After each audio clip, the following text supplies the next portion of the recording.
আপনারা দেখছেন 99 নিউজ বাংলা। বদলাবো আমরা। শীতের মরশুমে মাইথন জলাধারে পিকনিক করতে আসে বহু দূর দূরান্ত থেকে পর্যটকরা। কলকাতা, আসানসোল, দুর্গাপুর, রাজ্যের বিভিন্ন প্রান্তের মানুষ তো আসেনি, আসে পার্শ্ববর্তী রাজ্য ঝাড়খণ্ড থেকে পর্যটকরা পিকনিক করতে।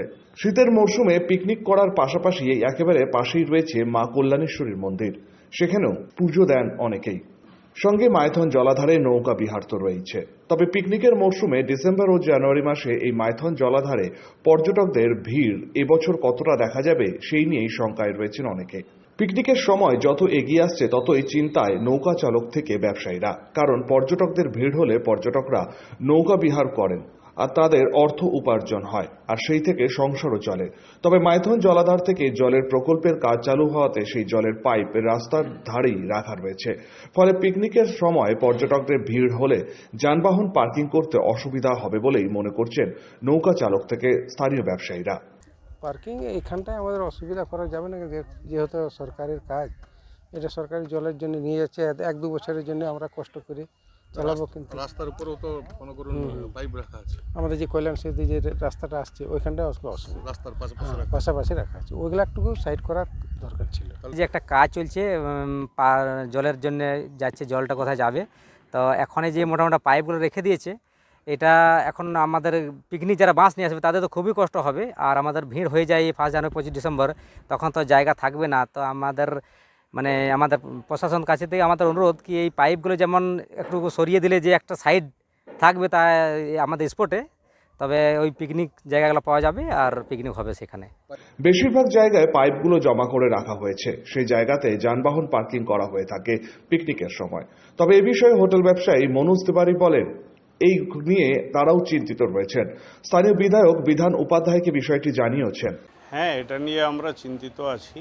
এর মধ্যে পিএইচির সঙ্গে কথা বলেছি, আমাদের মাননীয় বিধায়ক শ্রী বিধান উপাধ্যায় মহাশয়কে ব্যাপারটা নিয়ে বলেছি কি যদি পাইপলাইনের যে কাজটা, এই কাজটা সিজনের আগে মানে নভেম্বরের মধ্যে যদি কাজটা হয়ে যেত তাহলে খুব ভালো হতো, কারণ ডিসেম্বর থেকে লোকজনের ভিড়টা হয়ে যায়। তো ওটাই এখন আলোচনার মধ্যে আছে, আর না হলে এটা মার্চ মাসে কাজটা হবে এরকমই বলেছেন। অবশ্যই অসুবিধা হবে, এখন এটা নিয়ে আমাদের চলছে পঞ্চায়েত সমিতি এগুলো নিয়ে আলোচনা চলছে কি এটা কি বিকল্প কি করা যেতে পারে, এটা আলোচনা চলছে। সারা বছরের তো স্থানীয় ব্যবসায়ী থেকে নৌ চালক সবাই তো এই সিজনটার ভরসায় থাকে। অবশ্যই এখানে নৌ চালক আছে, দোকানদাররা আছে, টেম্পুওয়ালারা আছে, হোটেলরা আছে, মন্দির আছে, সমস্ত মানুষের তো রোজগারের প্রশ্ন এই 2 মাস। তা এটা একটা অসুবিধা হবে, এটা আমরা মাথায় রেখেছি।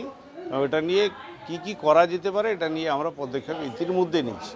এ বিষয়ে সালানপুরে বিডিও দেবাঞ্জন বিশ্বাস বলেন, প্রত্যেক বছর যেরকম ব্যবস্থা থাকে সাধারণ মানুষের সুবিধার জন্য, সেরকম ব্যবস্থা এবারও থাকবে। পানীয় জলের ব্যবস্থা থাকবে, পরিষ্কার পরিচ্ছন্ন রাখার দিকটিও তারা বিশেষ লক্ষ্য রাখবেন। তারপর আমি বলবো যে জলের প্রকল্পটা হচ্ছে সেটাতে অনেক মানুষ বেনিফিটেড হবে, সুতরাং সেটা আমাদের নেসেসিটি। আর তাছাড়া এবার জলও ড্যামে একটু বেশি আছে, সেই কারণে ড্যামের যে এরিয়াটা একটু কম হবে। কিন্তু অন্যান্য দিকে যেমন ফায়ারিং রেঞ্জ বা যে আমাদের একটা পার্ক আছে, সেই পার্কগুলোতে যথেষ্ট জায়গা থাকবে। আশা করি মানুষের অসুবিধা হওয়ার কথা নয়। আপনি যে রাস্তার পাশে বলুন সেটা এখন 3rd ডাইকের বাম দিকে যে জায়গাটা সেইখানে আছে, কল্যাণেশ্বরী। সেটা তো ধরুন যে কনস্ট্রাকশন এত বড় একটা প্রজেক্ট হচ্ছে সেই জন্য থাকছে, সেই ব্যাপারে আমাদের কিছু বক্তব্য নেই।